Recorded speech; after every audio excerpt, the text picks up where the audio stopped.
Question है सिद्ध करें कि √5 एक अपरिमेय संख्या है। अगले वीडियो में हमने बताया था √3 एक अपरिमेय संख्या है, सिद्ध करना है। वो अलग विधि थी।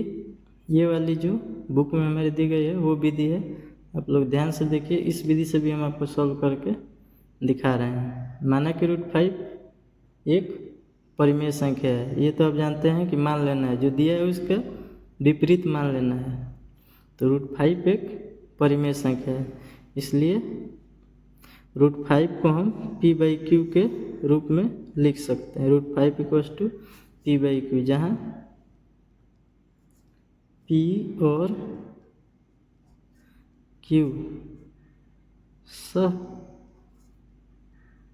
सहअभाज्य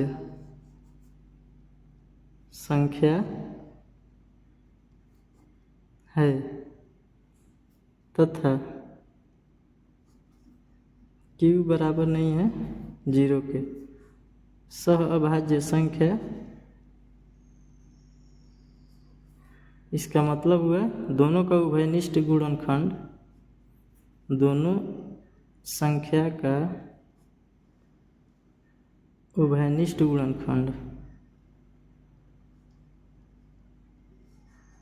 गुणनखंड केवल एक हो सकता है, केवल एक ही होगा। दोनों संख्याओं का उभयनिष्ठ गुणनखंड केवल एक ही होगा। ये समझने के लिए आप लोग को लिख दिए हैं। दोनों का उभयनिष्ठ गुणनखंड एक ही हो सकता है, बाकी कुछ नहीं हो सकता। दोनों p और q का उभयनिष्ठ गुणनखंड एक ही होगा, मतलब सीधा HCF दोनों का एक होगा, दूसरा कुछ नहीं हो सकता। इसी को हम लोग बोलते हैं सहअभाज्य संख्या। ठीक है। अब √5 = p/q है, इसको लिखेंगे दोनों तरफ वर्ग करने पर, दोनों तरफ वर्ग करने पर √5 का स्क्वायर = p²/q²। ठीक है।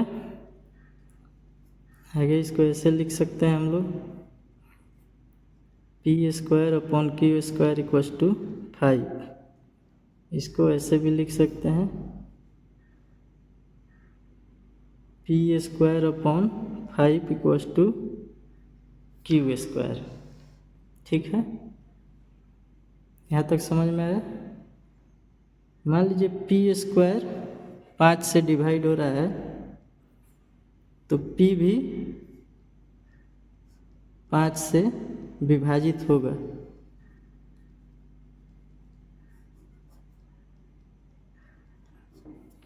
ठीक है। p²/5 = q²। तो p² 5 से विभाजित हो रहा है, इसलिए p भी 5 से विभाजित होगा, तो p का एक फैक्टर 5 होगा।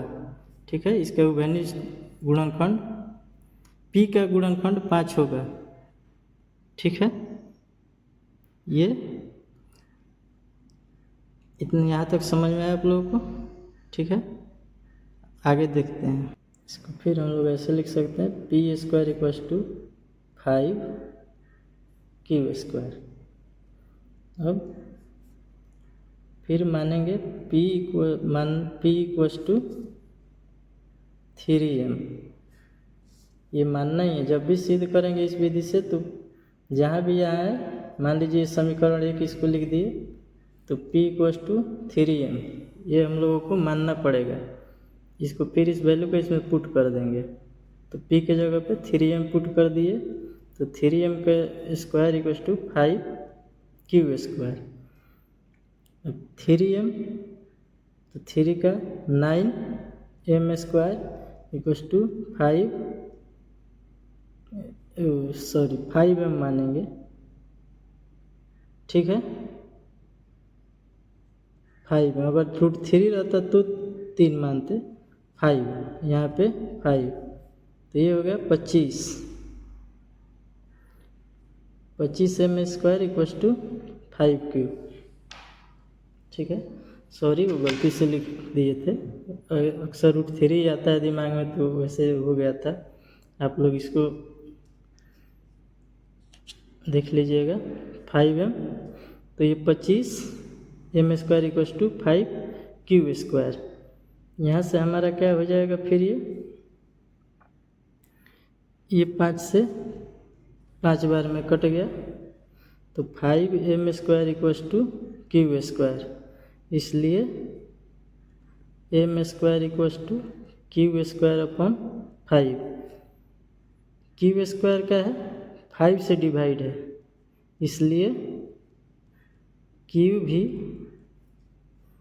q² 5 से विभाजित हो रहा है, इसलिए q भी 5 से विभाजित होगा।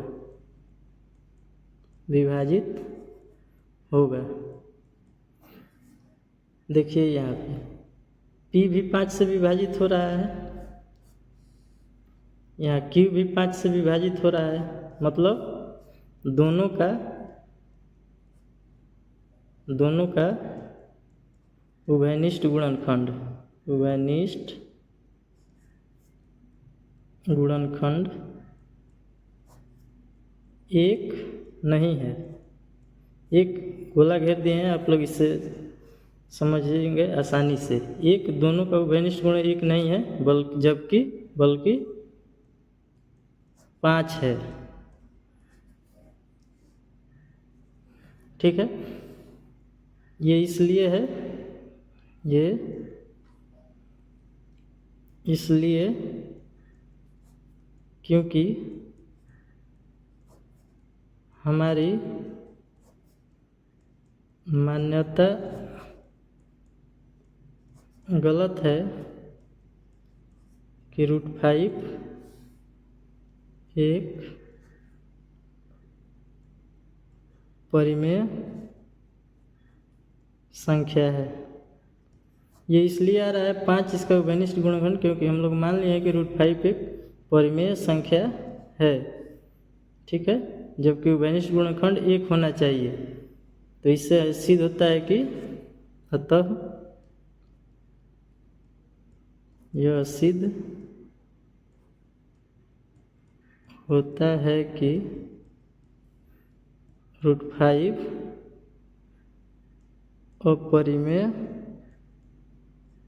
अपरिमेय संख्या, √5 अपरिमेय संख्या है। यही हम लोग को क्या करना था, प्रूव करना था। ठीक है, ये देख लीजिए दूसरी विधि है, आप लोग देख लीजिए। पहला विधि भी वीडियो में हमारे, और ये दूसरी विधि। आपको जो आसान लगे उससे बनाइए, दोनों में कोई दिक्कत नहीं है, दोनों ही आसान है। आपको जो आसान लगे उस विधि से बनाइए। ठीक है, देख लीजिए,